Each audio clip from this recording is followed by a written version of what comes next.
भारत में शुरुआत से ही पुरुषों का वर्चस्व रहा है। लड़का घर का नाम बनाए रखता है, वंश को आगे बढ़ाता है, विरासत की रक्षा करता है और बुढ़ापा में माता पिता का ख्याल रखता है।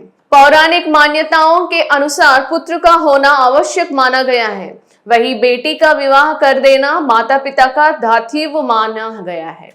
इस प्रकार की सोच लंबे समय से गहरे जड़े जमाई होती है। इसी के चलते जब लिंग परीक्षण संभव हुआ तो कन्या भ्रूण हत्या के मामले बढ़ गए थे।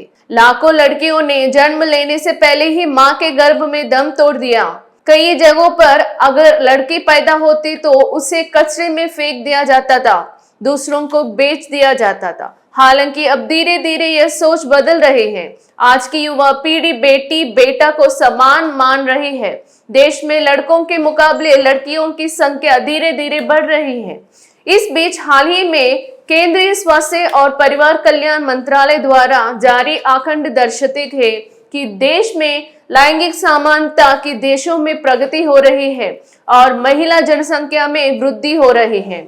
इन आंकड़ों के अनुसार 2011 में प्रति 1000 पुरुषों पर 943 महिलाएं थे, जो 2036 तक बढ़कर 952 हो जाएंगे। केंद्रीय आंकड़ों के अनुसार 2036 तक देश की जनसंख्या 152.2 करोड़ तक पहुंचने की संभावना है और कुल जनसंख्या में महिलाओं का प्रतिशत 48.5 से बढ़कर 48.8 तक हो जाएगा।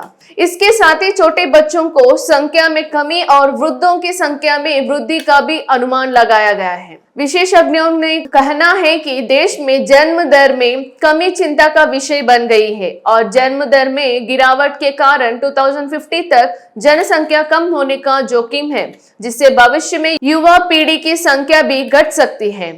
लांसेट अध्ययन ने अनुसार 2100 तक भारत विश्व का सबसे अधिक जनसंख्या वाला देश बन जाएगा। हालांकि जनसंख्या वृद्धि की दर में गिरावट होगी।